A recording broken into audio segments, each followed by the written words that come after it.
This is a WGNS Action Line, talking with Rutherford County newsmakers about what matters most to you. Now, your host, Scott Walker. Right now, that time, 8:20. You're tuned to WGNS, and in the studio with us this morning, we have Dr. Mike Courtney from Branches. How are you this morning? I'm doing great, Scott. Doing great. It's good to see you. You too. The full title of Branches is what? You know, it's Branches. Yes. Nothing else. One of the changes in my life, I semi-retired. My son stepped in, and he's now the director at Branches, and just dropped the Branches Counseling Center because we do so much more than that. So it's simply Branches. You know, in today's times, it seems like more and more people, I won't say they need counseling, but they may need counseling. Yeah. And one of the things that, removing the counseling part from that, we do life coaching, we do medical weight management, we do things like that. I think it takes some of the stigma away, and it's a little easier for people to say, I'm going to Branches rather than Branches Counseling Center. So. And you know, so many of those things, so many of those needs go hand in hand. They do. Yeah, they do. We see people that are dealing with medical weight loss, and that creates self-esteem issues and depression. We see people who are comfort eating because of the trauma in their life, and we see people who just have lost direction, so they need life coaching. All of that's kind of, you know, it's usually one answer, just lots of different questions. But what are some of the biggest needs today? I guess emotionally speaking, what are some of those big needs that you see? I think there is a pervasive sense of anxiety. We you know, maybe starting with COVID, at least enhanced by COVID, the political unrest, we are so polarized, all of those things, I think, have created more than anything else just a basic anxiety that people are finding it difficult to catch their breath, to find a Sabbath rest, to use a biblical term, to find a Sabbath rest where they can feel at peace and have the serenity that we talk about often in recovery. With all the social media out there, it almost seems that the more connected people get, the less connected people get. You know, that's absolutely true. We know more about more people and know less about those close, intimate people that we are close to. So Facebook, TikTok, all the Instagram, all the different types of media things, all they have done is fill us with a lot of information, but taken away some of the very intimate information that's helpful to know more about close friends. It's almost like on social media, people go there out of curiosity. They start reading about other people, friends, maybe even family, things that other folks are doing, and then it just turns into, before you know it, you've been sitting there all day reading what amounts to nonsense a lot of the times. Oh, yeah. And there's absolutely an addictive component to it. Facebook, like a lot of things like that, create endorphins, epinephrine, norepinephrine, brain chemistry that gives us some sense of pleasure. We get addicted to the endorphins, and so there's an addictive quality to Facebook or to just an online presence in general. And sadly, you know, Facebook and all types of social media, it doesn't do away with or erase problems from our past that, you know, we're not dealing with them. We're putting that dealing with aside and instead doing other things. Yeah. One of my favorite 12-step sayings is, wherever I go, there I am. And yeah, I can spend an hour, 2 hours on Facebook, but I'm still the same person with the same problems, with the same anxiety, with the same depression, with the same issues. And so just masking that by mindless clicking is not going to solve the problem. Individuals versus couples that come to you for help, are they all facing a lot of the same issues, or do couples face a totally different set of problems? Well, I think, and you know, I tend to see, just because of my age and because I'm old now, I get to choose. I tend to see more couples than just individuals. I think they probably face a lot of the same issues, but they are exacerbated by by the relationship and by that microscopic relationship, so that if I am mildly depressed on my own, and now I'm in a relationship where that is constantly seen, maybe pointed out, maybe criticized, then that is made even deeper. I'm anxious on my own. I'm not sure how I'm going to make it, what I'm going to do.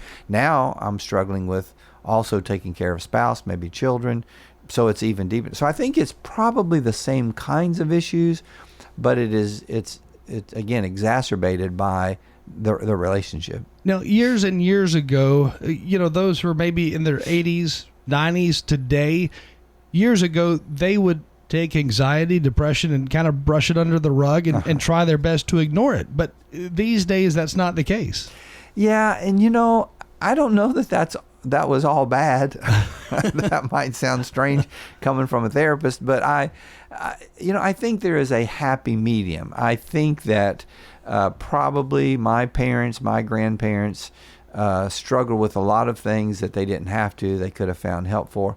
On the other hand, back to Facebook, Google, those kinds of things, we have researched every single possible personality disorder, so that many times people come in and they're diagnosing themselves to me when they come in. I always say a little panic and Google are terrible thing. That's a terrible mix. Yeah. and you're right. You do hear that. I mean, you will even be at a get together and you'll hear someone say, I've got OCD. I battle with this. I battle with... How do you know? Yeah. It's interesting to hear people do that, but folks are doing it left and right publicly. Yeah. One of my cliches that I say to clients when I meet them for the first time, I say, listen, I love you. I just don't want to spend the rest of my life with you. My goal is to get you out of here as quickly as possible. And I think there's some, probably not just in behavioral health therapy, but in lots of medical practices, there are some who would tend to kind of keep you in treatment for a little bit longer, for good reasons, well-meaning, for good reasons. But I tend to come from, as again, a lot of physicians or chiropractors or whatever, I tend to come from the school of thought that the sooner that I can get you back out on your feet, the better off you'll be. And quite honestly, again, in this day and age, we need healthy, productive individuals to try to solve some of the polarizing that's going on in our world. It seems like more people today, and like you said, anxiety, one of the big ones, but it seems like people are dealing with more problems, more issues today than they were, for example, when I was in high school. Yeah. Well, and I need to say to you that it doesn't seem like that long ago to me that you were in high school. That's right. It's all relative. It's all perspective. I think that is probably the case. Again, we keep coming back to this, but I think social media, just our level of information is so much deeper. We know more. Again, maybe that's a good thing, but we know more about what we can be dealing with, what we are facing. But also, the knowing more creates a deeper level of discouragement, of fear, of anxiety, of panic. Some you mentioned OCD, some personality disorders that come directly out of this angst about our world. And we happen to be in that season, which we are in seems like every 2 years now instead of every 4 years, but in that season where the news is full of fear mongering. What if this happens? What if this candidate's elected? What if we do this? And it just deepens that despair that we live with. And I'm guessing, when I was in high school, we didn't have Facebook. We didn't have social media. Today we do. So maybe that's part of the whole thing. It feels like there's more problems out there only because we're reading about more problems out there. Right. We see them faster. It's 24-hour a day. We're talking about, I remember watching the news from 5 to 6 or 5:30 to 6 every night, and that was it. If you didn't get it then, you had to wait till the next day to hear what the news was. Now we're on 24-hour news cycles. We're constantly being inputted with all that's going on, and so I think it's only stands to reason that the collective blood pressure is going to be going through the roof. Good point there. A good analogy. Yeah, it is going through the roof. Yeah. When you look at the different issues that people have that may lead to anxiety, may lead to depression, or whatever else you want to call it that happens. But when you look at the underlying problems, what are those underlying problems to look at that lead to things like anxiety? Well, one of the places to start with that, I think, is an understanding of reality, of what's true, an understanding of truth. Again, here's another biblical reference, but Pilate said to Jesus when he was being tried, "What is truth?" And I think that question has become so pervasive in us that we have a difficult time finding a place to be grounded. We don't know where to start because we're not sure about truth. I think very quickly, there's developed these 3 levels of understanding truth. Originally, we had this, what some philosophers would call a correspondence theory of truth. If I said something, there had to be a corresponding reality. If I say to our listeners that you have on a green shirt and they come in here and you have on a red shirt, then what I said was not true. If you have on a green shirt, what I said was true. So there's this corresponding level to reality. We moved past that to a coherent theory of truth, which simply says it just needs to make sense. It makes sense to me that Facebook is causing more problems. I don't necessarily have any facts. I don't really know, but it just makes sense. So that must be truth. If it just makes sense, a little less grounded, a little less safe in my thinking. And then we move from that to what now I think we live in, a pragmatic level of truth that just says, if it works for you, it's truth. If it works for me, it's truth. And that's all that matters. So I always say to people, when you go out here, you stop at a stop sign, you see a tractor trailer truck coming down the road, you say, you know what? It's their truth that he's heavier and faster than I am. That's not my truth. Just go ahead and pull out in front of that tractor trailer truck and see how that works for you. But I think the loss of that grounded truth of knowing this is what I can count on has created the platform for so much fear and so much anxiety. In your field, Scott, I remember, and perhaps you do, I know your dad does, but I remember Walter Cronkite signing off the news every night saying, and that's the way it is. And you knew that's the way it is. But in this day and age, we don't have that. We don't trust government. We don't trust the church. We don't trust media. We don't have that grounding truth, and it just makes us ripe for fear. And with all of this distrust that we have maybe underlying somewhere in our minds, that I would guess that makes it hard to seek help, because you may not even think that you can trust the doctor, the counselor, or whoever it is you go to. Yeah, absolutely. I think in my now more than 20 years of doing this, one of the big changes that has happened is that people would come to see me early on with a built-in level of trust. I'm here to see you.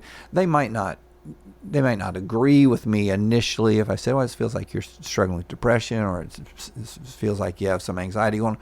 They might not agree with me, but there was this level of trust. One of the things now, I think for every counselor, doctor, media person, anybody, the very first thing you have to do is establish trust. You have to develop what we would call in my field a therapeutic relationship, where there is this, I'm willing to depend on you to some extent. So it makes it first of all more unlikely that people will seek help, but secondly, when they do, less likely that they will actually count on that person or depend on that person until they've had an opportunity to establish some trust.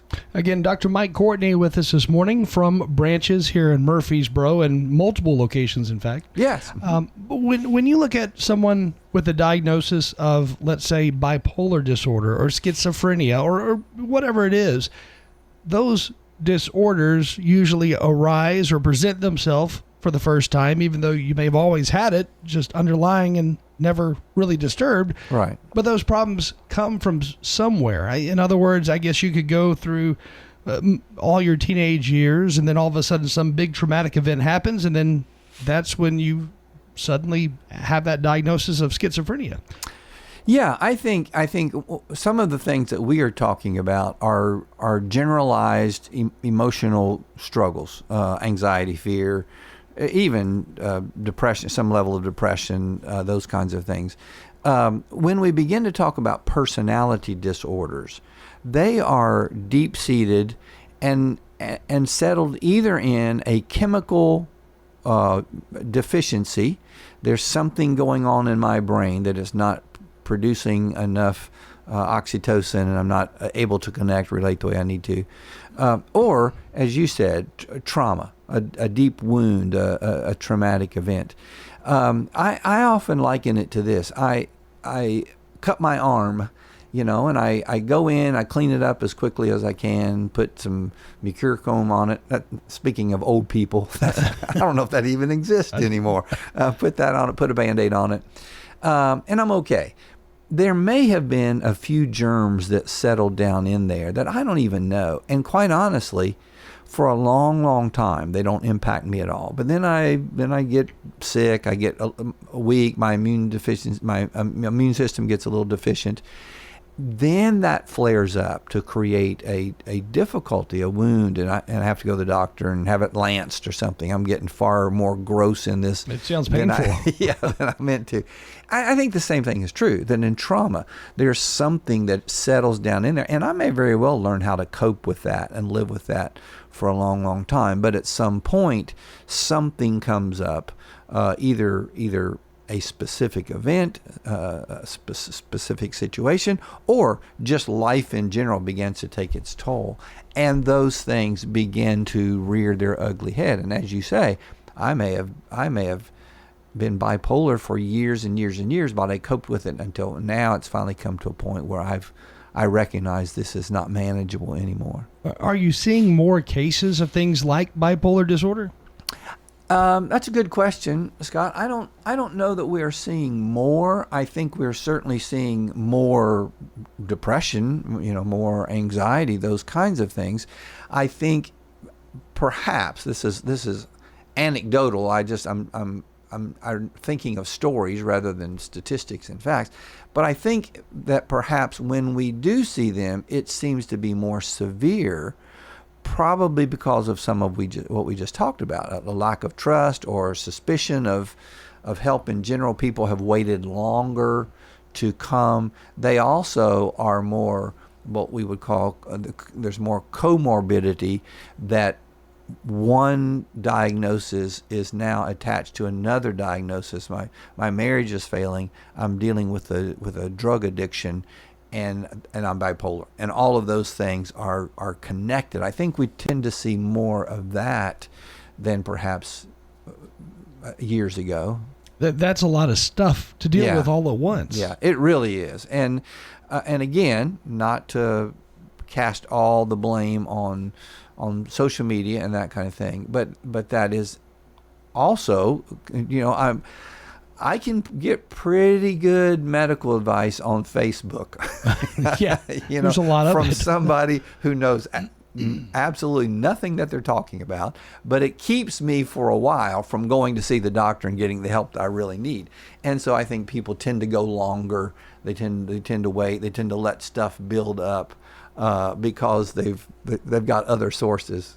When someone posts onto social media, hey, I'm currently going through such and such, and I think I have, and then fill in the blank, that, the same problem existed 30 years ago. It's just that problem existed in conversation only 30 years ago, and today it's posted publicly for all 500 of your friends to see. Absolutely. And the person on the other side of the computer who I don't know well and whose face I have never seen, for some reason seems so much smarter than that really good friend that I go to coffee with every week. So I've said often about myself, they'll fly me across the country to talk about something that people here in town won't walk across the street to hear me talk about. Just distance. True. Distance creates this expertise and this professionalism for some reason, and so we tend to do that with social media as well. And with that expertise, when you're sitting down, having your cup of coffee, reading whatever stuff you read on social media, it's a lot easier to sound more intelligent when you're typing something out because you can go back, make corrections. Oh, yeah. As opposed to literally saying it out loud to somebody. Yeah, I always say I am the smartest person in the world 24 hours after the fact. I can always go back and say, oh, yeah, I should have done this. I should say it that way. It's, social media is extremely deceiving, and when you look at like what you're talking about, somebody on the other side of the world commenting on whatever problem you just posted you had. Right. But it's deceiving because that person on the other side of the world really doesn't have a clue, more than likely, as to what's going on in your mind, as to what you may be going through other than what they read you posted. Right. My mother passed away several years ago, but she had so many online friends, and she would tell me about this great advice that her friend gave her. And so I said, Mom, you know that you're talking to a 12-year-old boy who's sitting there reading a Superman comic book and wasting time on his iPad. You know that's who's giving you this advice. This is true in so many categories. The person you think you're talking to is not the person you really think you're talking to. Right. And that it goes with marriage too. The person you think you met online or maybe at a bar. I don't know where you met. They may not present themselves the same way a year later, 2 years later. Yeah, that's a good point.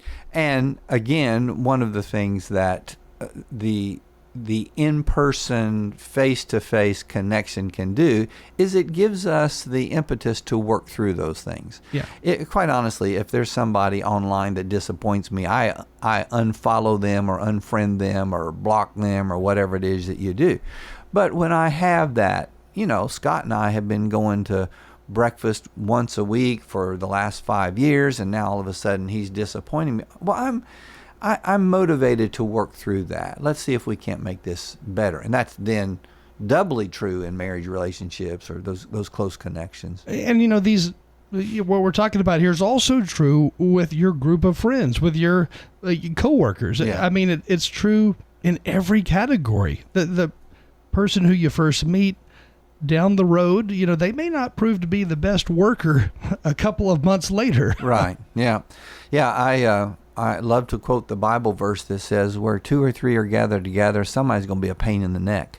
And that really is true. But there's something about working through that. It's healing for me.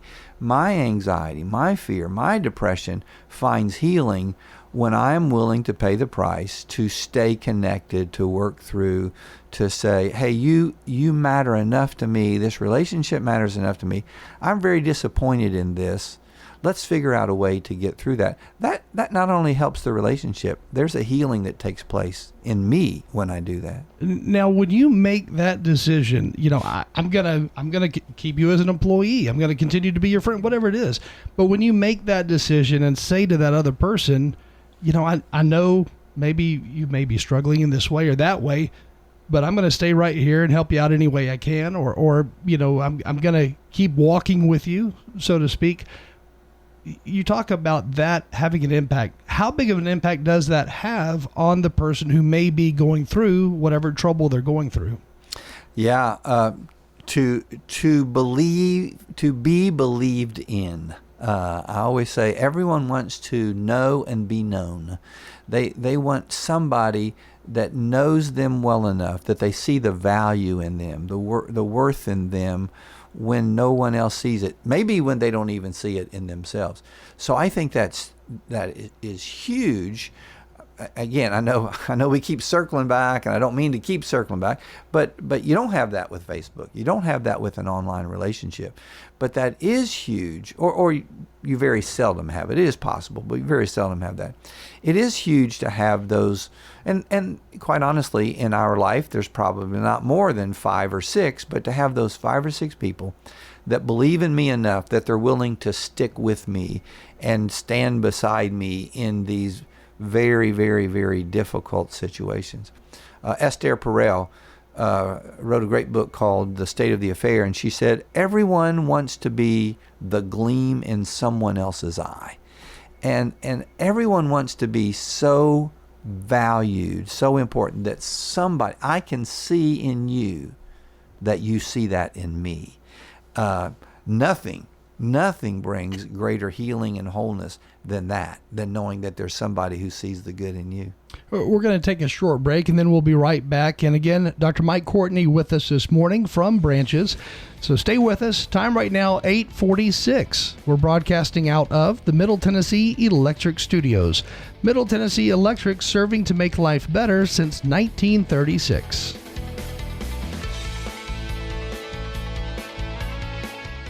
Hey, this is Dan with Music World and Drummers Den. Come in for your guitars, keyboards, drums. We have you covered. Our prices will normally meet internet prices. We also have PA and DJ equipment. Some lights, yes, we have that covered too. You can come rent a PA and sound system, do your karaoke, and bring it back. Come see us at Music World and Drummers Den, the one-stop shop where you have everything that you might need. 2762 South Church Street, right across from the golf course. Residents enjoy Adams Place. At Adams Place, they have different things, entertainments, and things that you can get out and keep your mind going. We're talking with Helen Alexander. And that's what I like about Adams Place. I think most, although the food, I am very blessed to be here at Adams Place. Hi, this is Terry Deal at Adams Place. Call me for more information about Adams Place. Phone 615-904-9111. Adams Place. We're excited to announce that Capstar Bank is now officially a division of Old National Bank. The friends you've made while banking right here over the years are still here, and so are those delicious, warm, homemade cookies. Everything you enjoyed about Capstar is still at Old National Bank. In Murfreesboro at 2230 Dr. Martin Luther King Jr. Boulevard. Come on over and enjoy warm cookies with friends while doing your banking at Old National Bank. Old National Bank, member FDIC, equal housing lender. We'll see a few scattered showers and thunderstorms at times this afternoon. Partial sunshine develops a high around 90. Tonight, chance for showers and storms, a low near 70. I'm meteorologist Jennifer Wojcicki on News Radio WGNS. Currently, it's 72. The Action Line on FM 101.9 and AM 1450 Murfreesboro, FM 100.5 Smyrna. Listen and watch at WGNSradio.com. Right now that time, 8:48. With us this morning in studio, we have Dr. Mike Courtney from Branches, and we've been talking pretty generalized stuff here. I guess a little bit of everything. Yeah, it's been good, though. I'm talking about anxiety and depression and where we are as a people. You know, before that last break, we were really focused on how folks, if somebody just came along and said, hey, you know, I understand you're going through this. Maybe I don't understand it, but this is what you're going through, and I see enough value in you to stick by your side, and you can talk to me if you'd like, or you know, just continue the path you're on. Let's just talk more often. But that whole feeling of letting somebody know they're wanted, they're valued, is really what life's all about. It really is. And again, I tell people very often, Scott, I'm the most selfish person in the whole world. For those who don't know, my own story of helping people comes out of my failures and my life of addiction and finding healing from that. And for the last 20 years, I have worked on my own recovery by trying to help other people by helping them to know that they are valued and they have worth and that kind of thing. So I think it's obviously great for the recipient to know that you believe in me, but it does something for me to be able to help people, to believe in them, to get if nothing else, to get my eyes off of myself and focus on what I can do for other people. It's kind of like volunteering to maybe go serve food to those who can't afford even the cheapest of meals. But there's something to be said about volunteering to help out because you are helping somebody else. It does helps you. Yeah. You think you're going, I'm going to go and help these people and make a big difference in their lives. You think that's true, but you go away, you were the one that was blessed. You were the one that's helped by that. So yeah, I think that's right. And amazingly, it could be that person you're helping who says just one thing that, turns your focus around. Right. I early on, it's been a while now, I'm going to be honest, but early on I spent a lot of time in 12-step rooms and in recovery rooms. And one of the things I learned right from the beginning, an old timer said to me, there's somebody in every room that has something important to say to you. And I started going into relationships and into those food kitchens and helping people, saying, this is not so much what I'm doing for other people. What is there here for me? What is somebody saying to me? And you're right. Every time somebody with no teeth and, tape on their glasses and all that, but they will say the most profound thing, and I will say, man, that was exactly for me today. That's what I needed to hear. It's interesting because sometimes those who may be homeless even, they have lived often a life that is far more colorful than we've ever lived. Yeah. But with that colorful life comes a lot of trials, a lot of things they've been through that maybe we haven't been through, but their information can help. Yeah, that's right. Because they have been there.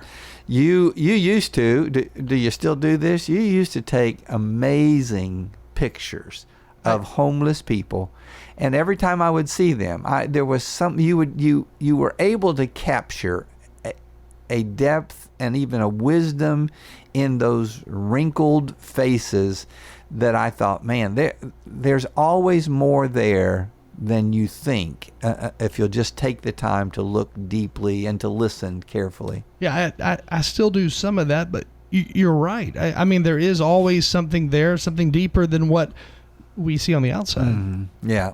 And part of the reason that we don't do that, we don't take the time to do that, is because of our own issues, our own struggles. We are too busy listening to our own problems to hear the problems of people around us. How do we make a decision on which way to go when it comes to politics? Because you're looking at different candidates, no matter what the race is, you're looking at different candidates and you're never getting that bigger picture as to who they really are.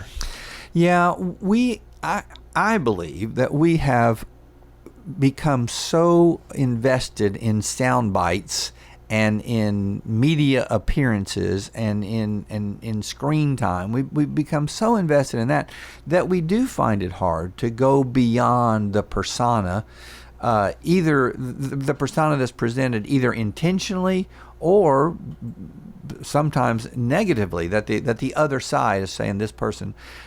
I try, as I do in a counseling situation, if I'm counseling with a couple, I will say to them, listen, I need you to know I believe both of you. Even though you're telling opposing stories, I believe both of you. And I don't believe either one of you. I'm kind of trying to dig through. There is some truth in there. And so much of that approach I try to take when it comes to the political environment that we're in now. There is truth on both sides. I don't imagine that anybody is quite the blithering idiot that the other side tried. They wouldn't be where they are. They wouldn't have accomplished if they didn't have something to offer. On the other hand, I also don't believe every promise that comes out of everyone's mouth. And so I think to try to listen, to discern, there's some communication skills that make it difficult to be heard and to hear in a relationship that I also think they come about here when I'm having a political conversation and I'm involved in all or nothing thinking. You either have to agree with me or we have nothing to talk about. That's not helpful. That doesn't create a good. When I'm doing mind reading, when I'm saying, well, I know what you're saying, but that's not what you really think. I'm going behind that. That's not helpful. That doesn't make for a good marriage. It doesn't make for a good political discussion. When I'm jumping to conclusions, my wife starts telling me a story, and I say, you know what? I know where you're going with this. From being married, that's not helpful in marriage. It's also not helpful in a political discussion. And when I'm labeling, I just immediately, if you're saying that, you must be one of them. You must be a Democrat. You must be a when I'm putting a label on things, it's not helpful. So I try in this political arena not to do those things, to be attentive, to listen, to lean in, to ask questions, to not assume, to not offend or be offended. Sometimes someone will say something to me that's just, man, that just, but can you tell me more about that? I think if we somehow in the public arena could try having conversations like that, we would begin to understand one another better, and then perhaps make better decisions when it comes to actually choosing the right candidate. Again, Dr. Mike Courtney with us this morning from Branches. It's hard sometimes to not be offended at things. Right. And especially, going back to social media, it's so easy to type out your response to something that offends you that somebody else posts. And people will do that day in and day out, and they sound very angry. But then when you meet them in person and they bring up that similar or same subject, you don't respond to them the same way. You don't respond to them with an attack on them like you would on social media. Right. Yeah. And again, that the anonymity of the social media allows us to do that. And in some ways, tying these two things together, the anonymity of the political arena, that we are, you're a Republican, I'm a Democrat, we're battling from those two places. And if we were just two people sitting down having a cup of coffee, we wouldn't be like that at all. So getting past that and recognizing that there's a real person on the other side of this conversation, whether it is face-to-face or on Facebook or whatever, there's a real person, and trying to understand that, I think, is very helpful. One of the things, I have a great friend, Jonas Byler, who says, my response is my responsibility. And so one of the things that I try to say is, however you meant this, whatever you meant to say, as offensive as that may sound like, my only responsibility in this is how I respond. And I choose not to respond in kind, not to be offensive, not to be angry, not to do those kinds of things. So how I respond has a lot to do with how well that conversation is received. Is it important to, keep quiet during certain things that irritate or make you mad, as opposed to lashing out? Or is it better to lash out? I know lashing out is probably never the right choice, but if you're unable to give some kind of response that makes sense in a way that doesn't sound angry, that's obviously the best route to go if you have to make a statement. Yeah, I don't think we do ourselves or our country or our community a service by being quiet, by not doing anything. So, I jotted down 2 or 3 things that I think might be helpful. First of all, tell the truth. Don't get caught up in the hyperbole. So here's a bigger story. You tell me a story, I'm going to tell a bigger story. Just tell the truth. Second is watch your tone. There's so much. Watch your tone, watch your facial expressions, watch your body language. There's so much aggression that can come out. That's why texting and online presence is so difficult, because I can't read tone. Watch your tone. The third thing is guard your heart. I mean, just as I feel myself beginning to Scott makes me so mad, I feel myself beginning. Just take a deep breath and guard your heart. Listen. Just take the time to listen. Don't be repetitive. Don't just, we try to just shout one another down with the same thing. And then seek to stay grounded. Seek to say, okay, this is what I believe is true. I'm going to I'm going to stay grounded in that and not get off on these tangents that we have. I kind of jotted down it. When I value the relationship more than the result of this conversation, then there's going to be a positive outcome. We're going to come to a good place. We may not agree, but we're going to be healthy in the way we've responded. Dr. Mike Courtney with us from Branches, and we're already out of time, but the website for Branches is what? www.branches.org, O-R-G. Easy enough. Well, thank you for joining us this morning. Thank you, Scott. It's always good to be here. Time right now, 9 o'clock. This is WGNS.